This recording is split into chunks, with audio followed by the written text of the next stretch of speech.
بسم اللہ الرحمن الرحیم۔ السلام علیکم۔ ایک بادشاہ نے طبیب کو حکم دیا کہ ایک ایسی کتاب لکھو جس میں ہر بیماری کا ذکر کیا گیا ہو۔ طبیب نے کہا کہ بادشاہ سلامت، میں کتاب لکھوں گا مگر مجھے یہ کتاب لکھنے کے لیے وقت درکار ہوگا۔ بادشاہ نے طبیب سے کہا کہ جتنا بھی وقت لینا ہے لے لو مگر یہ کتاب مجھے ہر صورت میں چاہیے۔ بادشاہ کے حکم کی تعمیل کی گئی اور کتاب لکھنے کا کام شروع ہو گیا۔ حکیم نے سب سے پہلے بیماریوں کے نام لکھے، اس کے بعد ان بیماریوں کی وجوہات اور ان کا علاج لکھا، اور آخر میں 2 متضاد چیزوں کو کھانے کے نقصانات لکھے گئے، اور یوں 3 سال کے عرصے میں کتاب مکمل کی گئی۔ بادشاہ کی خدمت میں جب وہ کتاب پیش کی گئی تو بادشاہ بڑا خوش ہوا اور کتاب کو تفصیل کے ساتھ پڑھنا شروع کیا۔ آخر کار بادشاہ کتاب کے ایک ایسے صفحے پر پہنچا کہ جہاں 2 متضاد چیزیں کھانے کے نقصانات لکھے ہوئے تھے کہ اگر تربوز کے بعد فوری طور پر دودھ پی لیا جائے تو انتڑیوں میں شدید قسم کا درد پیدا ہوتا ہے۔ بادشاہ نے دل میں سوچا کہ یہ کیا بات ہوئی، دودھ اور تربوز دونوں صحت کے لیے مفید ہیں، تو پھر تربوز کے بعد دودھ صحت کے لیے مضر کیسے ہو سکتا ہے؟ بادشاہ نے حکیم کو دربار میں بلوایا اور کہا، تم نے جو اس صفحے پہ لکھا ہے اس کا عملی طور پر مظاہرہ کیا جائے گا۔ اگر تمہاری یہ بات جھوٹ ثابت ہوئی تو تمہیں پوری سزا دی جائے گی۔ بادشاہ کے حکم پر ایک غریب کسان پر تجربہ کیا گیا۔ کسان کو سب سے پہلے تازہ تربوز کھلایا گیا اور اس کے بعد دودھ پلایا گیا۔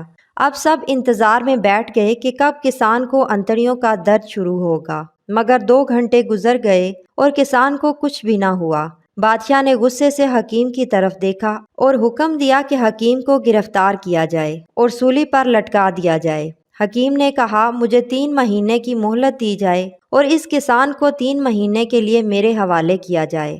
بادشاہ نے اسے 3 مہینے کی مہلت دے دی۔ حکیم نے کسان کو شاہی کھانے کھلائے اور سونے کے لیے نرم بستر دیا اور شہزادوں کی طرح اس کی خدمت کی۔ 3 مہینے بعد حکیم نے کسان کو چیک کیا کہ کسان کا جسم نرم مزاج ہو گیا یا نہیں۔ حکیم نے ایک رات کسان کے بیڈ میں سے نرم گدا نکال دیا تو دوسرے دن کسان نے کہا کہ مجھے ساری رات نیند ہی نہیں آئی۔ حکیم سمجھ گیا کہ اب کسان کا جسم نرم مزاج ہو چکا ہے۔ 3 مہینے کے بعد حکیم نے بادشاہ کے سامنے کسان پر دوبارہ تجربہ کیا۔ پہلے تربوز کھلایا گیا اور اس کے بعد دودھ پلایا گیا۔ کچھ دیر بعد کسان درد سے چلانے لگا اور زمین پر لیٹ گیا۔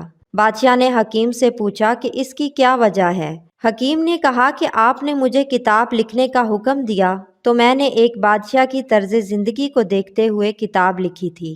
اس کسان کو میں نے 3 مہینے تک آپ کی طرح عیش و عشرت دی جس کی وجہ سے کسان کا معدہ نرم مزاج ہو گیا۔ حکیم نے کہا کہ اگر اب بھی آپ کو میری بات کا یقین نہیں ہو رہا تو آپ بھی تربوز کھا کر دودھ پی لیں۔ اگر آپ کو کچھ نہ ہوا تو آپ مجھے قتل کر دینا۔ بادشاہ نے کسان کی طرف دیکھا جو زمین پر لیٹا ہوا درد سے چلا رہا تھا تو بادشاہ ڈر گیا کہ کہیں میری بھی حالت کسان کی طرح نہ ہو جائے۔